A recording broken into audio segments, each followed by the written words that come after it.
welcome to the Twins Mummy NI podcast. I am mummy to 2-year-old twins Isla and Daria. Join us on our twin adventure as I explore a range of topics on parenthood. Hello everybody and welcome to the 38th episode of the Twins Mummy NI podcast. If you've just stumbled upon this podcast, my name is Carla and I work as a TV journalist, but now I am a stay-at-home mum to twin toddlers. If you're interested in topics such as maternal mental health, parental well-being and what life is really like for a first-time twin mum, then this is the place for you. You are very welcome. You can also check out our twin adventure on Instagram at Twins Mummy NI. Now, in this week's podcast episode, we are joined by Dr. Nancy Segal. Dr. Segal is a psychology professor based in California and a twin studies expert. She shares her personal journey as a fraternal twin and her extensive research in twin studies. She discusses the unique dynamics of twin relationships and the impact of being a twin on individual identity. Dr. Segal also addresses some common myths about twins and highlights the importance of individuality in twin upbringing. For all that and more, why not grab yourself a little cup of tea and join Nancy and I as we discuss all things twins from across the Atlantic Ocean. Got into twin research because I am a fraternal twin. I have a sister who looks nothing like me and is nothing like me. And for me, that was the fascination when I was growing up. And I couldn't really put words to why we were different, but I assumed there was something fundamental about us. And when I got into science classes later on, I learned that we were just differently constructed from different genes. Now, I got into twin studies in a more formal way when I was a senior in college and was asked to write a paper about any aspect of adjustment. And I chose to write one about what happens when twins are separated in school and not prepared for it. It just sparked my interest, and I loved reading about it and writing about it and thinking about it, and the rest is history. Before we really delve into your wonderful work, tell us what it was like growing up as a twin sister. Well, my growing up as a twin sister was a little different than growing up with an identical, actually quite different. We shared birthdays. And we shared a lot of our developmental milestones, like going to school at the same time and going to museums at the same time and things like that. But I always felt there was something special about us. And I think it was because we were twins. We were different in that respect. It wasn't something that was out in the open all the time. In fact, the sisters who lived down the hall from us in our building looked a lot more like twins than we did. But it was something special. And I enjoyed it. We went in very different directions. More like having a sibling, I think, than really being a twin. That's really interesting. I have fraternal twins myself. They are 2 years old. You might be able to hear one in the background. I can hear them. I have little Isla just to the right of me at the minute.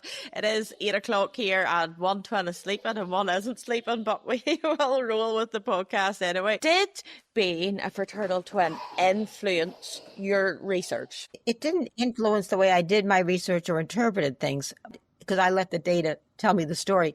Yeah. But it certainly created my interest, and it gave me a real rapport and connection with the families I dealt with. Because once you know you're a twin and they know they're a twin or have twins, it gives you a very fundamental connection with people. So you're not really a stranger. You're part of the family, of the twin family. And so that's been a really nice thing for me. And I've had a lot of success in attracting people to my research. Whenever Isla and Daria were born, I found that life was quite lonely. As a result of that, I tried to find some support and there was very little out there. So I decided to set up a Instagram page called Twins Mummy NI. And to connect, hopefully, with maybe other mums and dads of multiples here in Northern Ireland. But it just grew out of nowhere and started connecting with wonderful people like mums and dads of children of multiples right across the world. And even through that, I've been able to actually research you and get in contact with your wonderful work. So I love the way you talk about like a twin family. Like, it's incredible. I wouldn't be talking to you here this evening, if I didn't have twins myself, or be able to come across your wonderful work. Speaking about your work, tell us what some of your most notable findings were of your research. Well, I think it goes back to my first study, which was actually my doctoral dissertation. I put 7 through 11-year-old twins, identical and fraternal, in situations where they could either cooperate or compete. The project was to work on a puzzle. So I went to all these homes and put the puzzle on the desk the same way for everybody and just said, work together on the puzzle. That was the only instruction. Schools were very cooperative. The boys too, they did it like a little dance, like they pre-choreographed. They were just very coordinated. It was a very nice experience for them. They smiled. They were in a lot of physical contact. But for the fraternal twins, it was rather messy in general. They would each take pieces of their puzzle to the side of the table. It didn't look like one puzzle, it looked like two puzzles. They would fight over pieces. Sometimes only one child would be working, the other would be sitting there staring into space. And that really told me that when you are genetically the same and you're kind of inclined to work the same way and process information the same way, it really enhances your ability to get along and work productively. Whereas the fraternal twins could be very productive on their own, but collaborating, they were just really not successful overall. So that really was a quite striking project for me. And another part of that study was what I called the differential productivity test, where I had children outline a whole series of these little trees. And it was the instruction that the more trees you outline, the more points you get. So everybody wanted to get points. But in the second part, they were told they're going to outline trees, but this time the points go to your brother or sister. So I wanted to know how much the identicals would work versus the fraternals if their points went to the twin brother, twin sister. And I found that even though both types of twins worked more for themselves than for their brother or sister, the identical still worked more for the twin than the fraternal did. So in a way, they were cooperating more by competing less, is the way that I kind of interpreted it. And so those different patterns in relationships really fashioned and guided the work that I would do ever after. I've done a lot of work on twin relationships and relationships among these twin-like creatures that I come across. And it's all been a very, very interesting enterprise. In fact, I have a book that's going to be coming out next year. It's called Tale of Two Psyches, and the subtitle is Twins Relationships and What They Tell Us About Human Social Connection. And so I'm going from the twin relationship that I've just described, the greater cooperation, collaboration, and what that tells us about how other people get along, who you pick as your friends, who you pick as your lovers, who you collaborate with, who you grieve for when they pass away. And so twin relationships, how they inform everyone else about their own relationships in their lives. That sounds fascinating. So when you think either it'll be out at the end of this year or perhaps next year, this book? I think more likely early next year. Books go through Early a lot of next iterations and productions. Now I handed it all the chapters. Now I have to do a revision. Then they send you something else and they send you something else. So by the time it gets done, you're kind of exhausted. The book is born. Comes together. I'm sure it's like having an interview. Absolutely. Well, listen, we'll have to keep in touch with you and let us know. You'll have to let me know, and then I will let our listeners know when that book is available and where we might actually be able to get our hands on it, because that is something I would be really fascinated on. I want to pick up there on something you said about, a comparison with twins. That's one thing that's on my mind, and lots of the baby and tots classes I'm attending, where I meet mums of the twins in particular, and they're worried about falling into the comparison trap. Isla and Aria are fraternal, so they do certainly have their own unique little identity. From your research and I suppose life growing up as a twin, do you have any advice for myself or any of the listeners out there who are thinking about the future and trying not to compare each person? I will say something. I dress Isla and Aria the same at the moment. Now, there are lots of conversations out there about this. They are too. What I will do is, once Isla and Aria are a little bit older, more aware of their identity, I would like them to choose their little outfits, and hopefully that may be separate for them. I like it at the minute because it's cute, it's young, but it's not something I certainly will keep. Have you any advice out there and not to fall into that comparison trap? First of all, when you dress twins alike, identicals, it can be kind of cute sometimes, but I think it gives them a way to get attention. I think that's bad. But every once in a while for fun, I think that's fine. Also, mothers have told me that they like to dress twins in similar but contrasting colors because then they're easy to spot on a playground. So I think for safety reasons, not a bad idea. In terms of comparison, I find that everybody compares, but you don't compare in front of the children. And what I think parents need to do are two things. They need to be attentive to the strengths of each child and really try to nurture them and try to help children over the bad spots. But I think most of twins' problems come from other people who will very insensitively say to them, who's the prettier one, who's the smarter Yeah. one, who's the more athletic one. And that's a very difficult thing for children to handle, even to hear.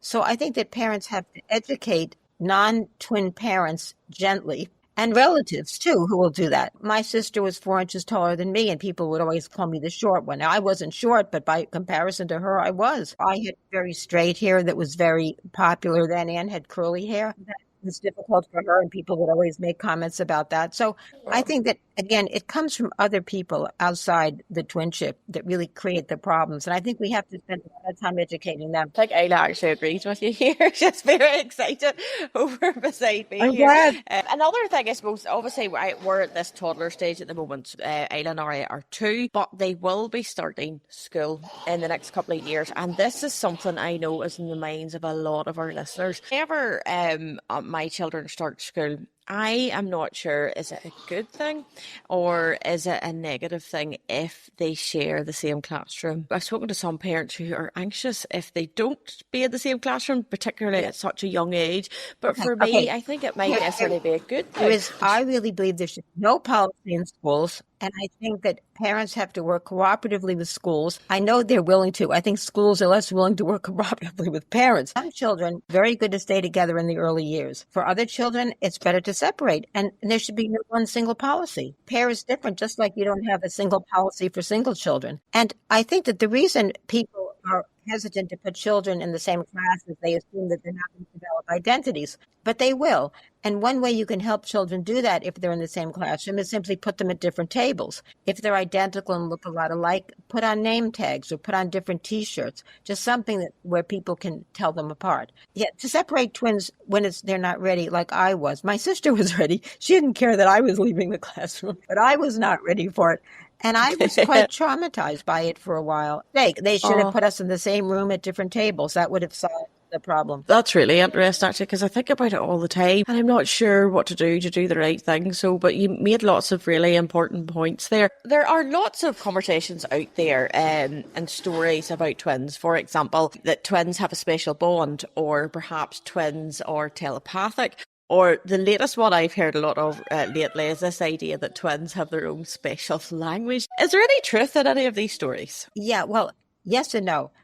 Twins don't have a private language as such. It's not a language. What they do, or what some twins do develop, and even some near in age children who are in close proximity, is a series of private words or gestures or phrases that they may use. And this can be serious if it's done too often. For example, if children do this a lot, they may show delays in language development. And so I think it's very important for parents to spend individual time with the twins. So maybe one parent take one child for a while and one take the other, because you need one-on-one exposure.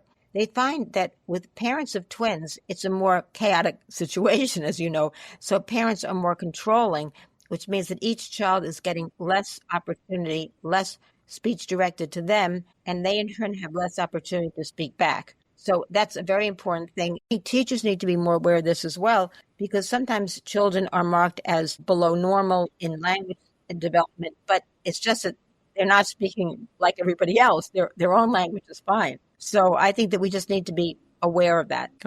That's really good. So thank you very much for sharing that. I hadn't a clue. So many people kept talking about it, and I certainly, there's no evidence certainly of it in my household anyway. What are some of the biggest myths that you have heard about twins? Well, one is that identical twins always have one placenta and fraternal twins always have two. That's not the case. About a third of identical twins have two separate placentas.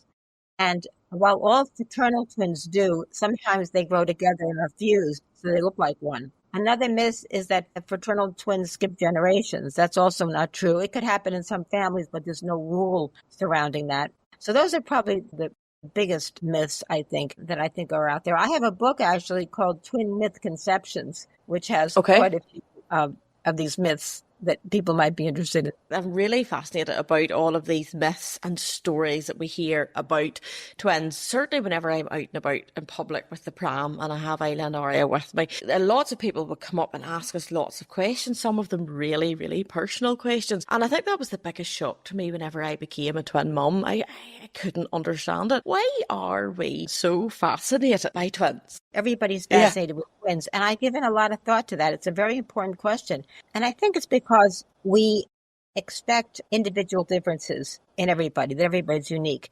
And I think it's mainly when we see identical twins that we see the identical forms and we see the similar behaviors, and it kind of challenges the way we think of the world. And for many people, they envy twins for their close relationship. Other people find it a little claustrophobic, but everybody's intrigued by it. And with fraternal twins, I think people stare at them, and particularly when they're young, it's a little bit hard to see if they're identical or fraternal in some. And people stare looking for similarities, because I think people are always looking for similarities. You know, I've been very intrigued lately by all the websites that are out there where you can post a picture and find an identical you, somebody in the world who looks like you. Now, nobody is looking for someone who looks different than them.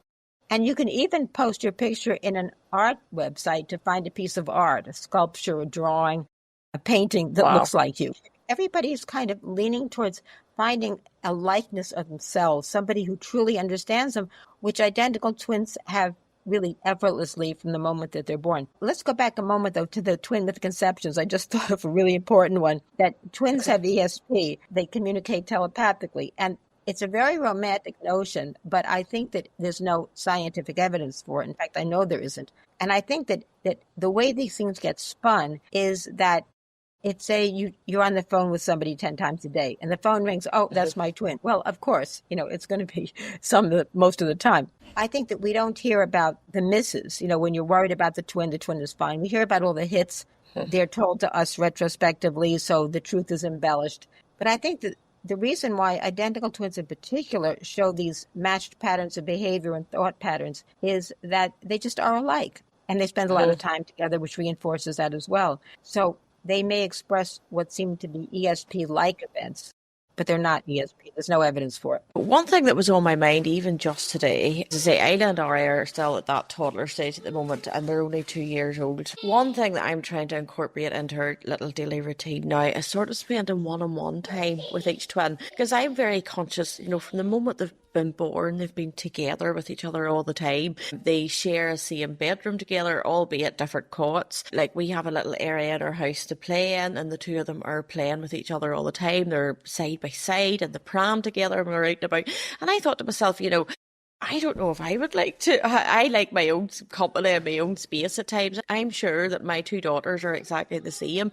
What is your thoughts on that? Is it important, even at this young age, to have one-on-one time with them, maybe to create a little space, say, in our home each day, that, say, for example, Isla has one room and Aria has one room, to have that own space? Is that important? Well, it's probably more important for some children than others, right? Okay. I would say don't go looking for trouble. Kids sound very happy, at least in the background, and so separate them a little now, they might not like it. But, as they get older, their different interests will start to be expressed, and they may have different choices in friends and the activities they like to do. But I think that parents over-worry these things. And I think in their own way, children tell you what's best for them. I think a little one-on-one time is a good thing, as I said, for language development. But it doesn't have to be a lot of separate time. Maybe 10, 15 minutes. It was probably enough. I always tell parents that you don't bring up your children. They bring you up. They guide you as to what they need. Absolutely. What a beautiful and eloquent way of putting it. They talk about parent and children. My two daughters are certainly my biggest teachers, and I try to pick up cues from them every single day, and no 2 days are the same, certainly in our house. And I have learned so much, not only about being a mum and about them, but myself as well. And the whole world has completely changed. My whole perspective has changed now that I've become a twin mum in the world as well. A very important value, certainly in our household, will be, I have two young daughters at the moment, and I would like to bring them up as best as I can to be strong and independent women in the world. Do you have any advice for myself or any listeners out there on how to prepare the twins to grow up in the world that we live in? Well, I think that staying aware of their independent strengths and weaknesses is the best thing you can do to help them. And if they show similar interests, that's fine too. if they both like art, or one likes art and one likes drama, just find out what it is and let them be the best they can be. If one wants to take art lessons, one wants to take dance lessons, let them do it. There's nothing wrong with that. And it'll probably strengthen their relationship too, because they'll have different experiences they can talk about. And I think, a little one-on-one time with them is going to help as well. So yeah, I think that they will, if you're a strong, independent mom, I think they will see that too. You'll be a good role model for them. Yeah, I think that, again, parents over worry these things a little too much. I know they're only two, like they're still so young, their whole lives ahead of them, but definitely these points are very much in my mind. So I really appreciate your thoughts on that. You have covered a wide range of different stories in your research. For example, twins that were reared at completely different ends of the world. Can you tell me about some of your most notable stories that you've worked on? Yeah, well, one of our cases that stands out from the Minnesota study of twins raised apart that I was involved with for 9 years was a pair of twins who were raised apart. They were born in Trinidad to a Jewish Romanian father and a German Catholic mother. And when the marriage soured, the German mom took one twin back with her to Germany. And that was, at the start of World War II, when the boy was in the Hitler Youth and the other one was raised Jewish. So it was a very, very different upbringing, but they always knew the other one existed, of course. And they met when they were 21 and it didn't work out. So they left. But then when the Minnesota study started, they were in their early 40s and they decided to give it another shot because now they're more mature. And it was amazing. They got along really well, but they would then have to avoid discussing politics and history. And then they would get angry at each other and vow never to meet. But they were too fascinated and too in love with each other, so they'd always meet again, despite the fights. Wow. But the most interesting thing about them was that they knew that if their positions had been switched, then they each would have grown up being like the other one and embracing the history and philosophies that they currently despised. That's a very interesting way of thinking about things. Now, another very interesting family I worked with, and I actually have a book about this called Accidental Brothers, were two pairs of identical twin males born in Colombia, South America. They were born probably now about 35 years ago, and one pair was born in Bogota, and the other pair born up in the north in a very rural area. Both sets were identical. Up in the north, one of the boys was very sick, so when he was 1 day old, his grandmother took him on the bus and brought him to the Better Hospital in Bogota, where the other twins had been born. And after a week, they called an aunt, and the aunt was supposed to bring the boy back up to the north, and they gave her the wrong baby. They gave her a twin from the other pair. Wow. Oh, wow. So for 25 years, you had the same combination of people, only one in Bogota, one up north, thinking they were fraternal twins. And then when the boys up north moved to Bogota and they became butchers in a market, somebody who knew the other twin pair saw them and said, what are you doing here? And one thing led to another, and then they all found out what happened. Now, right now, they're all great friends and they get along beautifully. But when this unfolded, you can imagine how shocking it was for the two switch boys, because suddenly their parents weren't their parents, their twin wasn't their twin, their life wasn't their life. They were living someone else's life. Wow. And they each kind of resented each other in the beginning, but now it wasn't their fault, but they could see that the other one had taken their life. And so they eventually resolved it all. But it was quite a fascinating family. And there's a wonderful movie about them that came out called Accidental Twins that is available on Netflix that people might want to see. It's truly extraordinary. Absolutely. I cannot begin to imagine what that must have been like whenever they discovered what had happened. I'll check that out on Netflix, Accidental Twins. I know we darling, it's nearly bedtime here. Poor Isla's getting tired now. Hopefully we'll be able to get to her bed very shortly. Obviously mentioned a little bit about some of your books, but can you give us a flavour about what books you do have out there and a little bit about them? Sure. So the very first book I wrote was called Entwined Lives. And this is really an overview of just about every aspect of twinship you can think about. It's available. All these books are on Amazon. And I think this one might actually be just 99 cents. It's got a lot of timely stuff in it. I mean, it's still very good. I then wrote a book called Lives of Extraordinary Twins, where I presented about 12 different cases that were just so amazing and so extraordinary, from a pair of twins switched at birth to a set of twins where one identical female twin changed sex to male, where there were sets of quadruplets.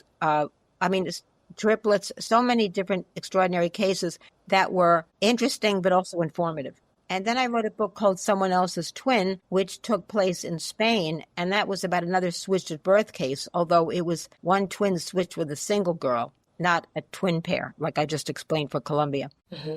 And then I wrote a book called Born Together, Reared Apart. Okay. And that was about the Minnesota study. And that was a really detailed book about all the twins and the methods and the investigators and the implications of that study, which was really a landmark. And that book, in fact, won a national award from the American Psychological Association. I was very proud of that. And then I wrote Twin Myth Conceptions, that we talked about. I wrote Accidental, which we talked about. I did a book called The Twin Children of the Holocaust.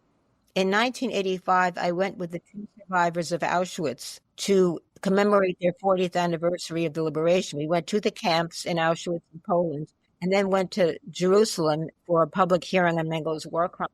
And when I took a lot of pictures then, and so that was 1985. Now let's think about COVID. We're all sitting at home with nothing to do. And I pulled out those photographs, and I got a hold of a small Jewish press, and we published them as a beautiful little book. So I was so proud of that. And then the last book I have this out, I forgot about this two more. I'm Deliberately Divided. I'm sure you've all seen the movie Identical Strangers about the New York City adoption agency that in the 1960s separated twins. And the movie, Three Identical Strangers, is, of course, about the triplets. It was a very unethical study. And when the movie came out, people said to me, "You've got to write the book." And I thought, it's so controversial. But then I thought, I got to do this. And so I did. And I have every pair of twins, every investigator. I mean, it's the whole story on that. And then my most recent book is called Gay Fathers, Twin Sons. And the subtitle is The Citizenship Case That Captured the World. And basically what happened here was, it was a gay couple, two dads who met in Tel Aviv, married in Canada in 2012. They decided to have twin children. So they found an egg donor, and 40 eggs were fertilized with sperm from both men. And it turned out that the top two embryos were fertilized one by one dad and one by the other. So the kids were actually like half siblings, because they shared the mother but not the father. And so when they tried to come to the U.S. to live, there was a whole controversy raised about one boy who didn't have an American connection. He only had an Israeli father. So I got very interested in that case because it combined twinship and gay rights and citizenship and I mean, all kinds of things. And so now they have families happy. They're here in the U.S. They won the case against the State Department, but that's also a very interesting read, particularly any of your listeners who have legal minds. The legal case was quite fascinating in that case. So that's it. Super. And then I told you about the new book I have, and then new book. And I have another book that I haven't talked about yet, which will be coming out probably in a year. And that one is called Twin Hunter. And that one is all about my career as a twin and twin researcher and some of the research that I've done. So I'm having fun writing. Yeah. Brilliant. I can imagine. Thank you so much. And just to remind our listeners, each of these books are available on Amazon if anybody wants to find out more information about it. So thank you so much for sharing that. I'd love to ask you, you're obviously still researching twins. What does the future look like for twin research? Are there any big new projects on the horizon or anything fresh, new findings that might be coming out down the line? Well, there are still behaviors we haven't studied, but I think that most research in behavior is going kind of on the molecular genetic side. So people are looking for disease, say, what genes underlie diseases? And if both twins have them and they're identical, why does one have the disease and one doesn't, which gets you to epigenetics, the expression of genes, because identical twins can be different. If one's predisposition is triggered, the other one isn't. So I think that's one way that research is headed. I still like the psychology the best. I like the twin relationships the best. And I have a study going on where I compare the relationships between identical twins and their nieces and nephews who are like their genetic children, right? Because if I have an identical sister, then her children are equally related to me as they are to her. Only I don't raise them. Yes. And I compare their relationship and fraternal twins' relationship to their nieces and nephews. But now I'm going to start a project where you look at it from the other way, where the children are asked, how close do you feel to your mother versus your aunt or your father versus your uncle? I think the children's perspective will be enormously fascinating. Absolutely fascinating. And just a little thought cropped up in my head just when you were answering that there about the family. I genuinely don't know the answer to this question. Lots of people ask me. Obviously, I have fraternal twins. Are twins in the family? Certainly from a fraternal twin mom's perspective. Is that the case? Is it the case that twins were in my family? That's why perhaps I have twins? Yeah, fraternal twinning does have a genetic component, and it's also Yeah. more likely among older mothers because releasing two Okay. eggs at the same time is not the typical reproductive process. Yeah. So in a way, it's kind of nice because then you get two children as you're entering the end of your childbearing years. But now they're thinking that there may be some families where there's a genetic effect on identical twinning. Not all, but after all these years of research, it's amazing that we still don't know why a fertilized egg divides. We just don't know. It's one of the amazing things that we don't know. I'm heading to the International Twin Congress in about a week. It's meeting in Sri Lanka. So I'm going to go there after 20 hours of flying. And they're always a special session at these meetings to talk about the biology of twinning. So maybe next time I'm on your podcast, I can share more information about that. It's the International Twin Congress. It's part of the International Society for Twin Studies. And they meet every year, every 2 years, whatever. And it brings together all the twin researchers who want to come from all over the world. And I go to these and we present our research and this sort of thing. But what I should tell you is that there is a group that always meets with us called ICOMBO, which is the International Consortium of Multiple Birth Organizations. And these are mothers who represent parenting groups of twins from all around the world. ICOMBO. You should probably join. I don't know if you have a club in Northern Ireland or whether you're all just united on the podcast, or if you ever met each other.